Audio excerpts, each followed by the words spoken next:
When bureaucracies try to solve problems, they tend to do it in a way that looks like this. This is the New York City Department of Education procurement process. If they want to acquire any new curriculum, any new technology, it goes through something that looks like this, which can take anywhere from 6 months to about 3 years. Mayor Bloomberg, with the school's chancellor, Joel Klein, created an Office of Innovation, which was also known as the iZone. And it was to function as both a laboratory and also as a provocation to the system itself, to get it to think differently about how it defined its problems and sourced its solutions.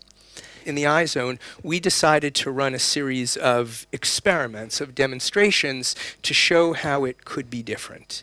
And we decided to go directly to the users, the people who had the problems, teachers, students, principals, families, get them to identify the problems that were important to them, and then expose those problems to a broad community of problem solvers, and then let those people who had the problems to begin with judge which of those solutions might be useful, and then work with the problem solvers to improve them and to iterate them and to implement them. First, rather than assuming that we knew what the problem was, we spent a month with anthropologists and a design firm in middle school math classrooms, talking to and watching teachers and students and curriculum coaches and principals deal with the math problems and sort of articulate why was it so hard to teach and learn math. In the US, middle school is where math skills just kind of fall off a cliff and where students lose interest in math. Before that, almost everybody's interested in it. After that, very few people are interested in it. We invited the software developers, this was all software, into the classrooms for 9 months to work with the teachers, to iterate and improve the products so that they suited an urban classroom better than they would have without that collaboration. This model of using classrooms for test beds, where the teachers were benefiting as much from that relationship as the developers were, that caught on very quickly. And now in the US, we have hundreds or maybe thousands of classrooms acting as these test beds with small ed tech companies funded. These relationships are funded by some of the major educational foundations. Let the people who have the problem define the problem.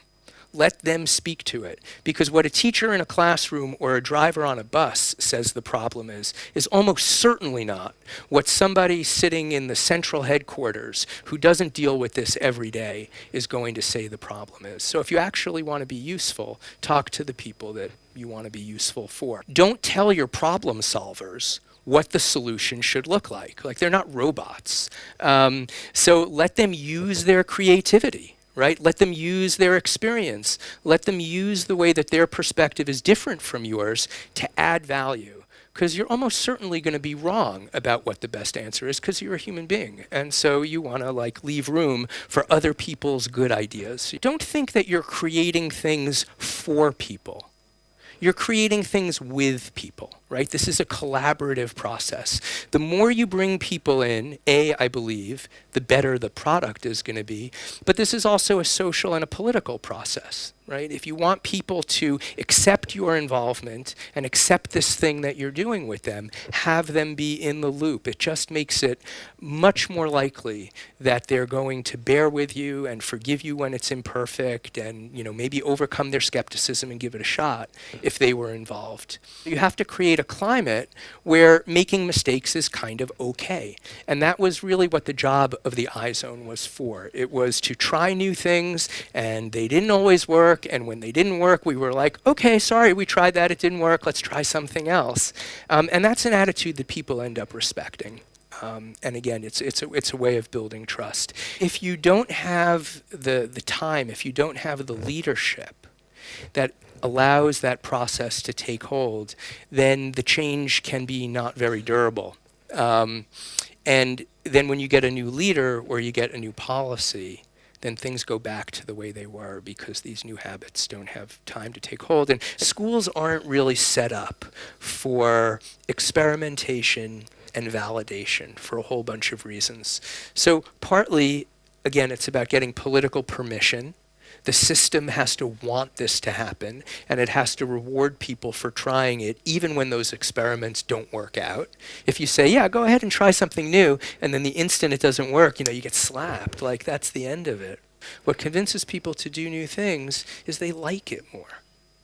And so I'm actually a big believer in if teachers enjoy being in school more, if kids enjoy being in the classrooms more, if parents express satisfaction, to me that's about as good an evidence as I'm likely to get that these changes were worthwhile.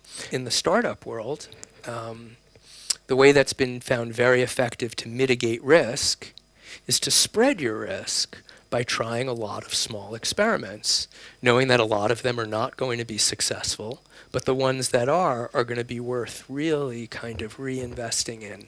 And so you can make the choice to say that schools are not a laboratory and that schools are not an investment portfolio, and we're going to tolerate zero risk. We could make that choice as a society.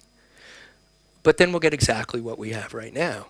And it's not as if that what we have right now has no downside or no risk, because if it were, we would all be delighted with the way our schools are. And, a lot of people are not delighted.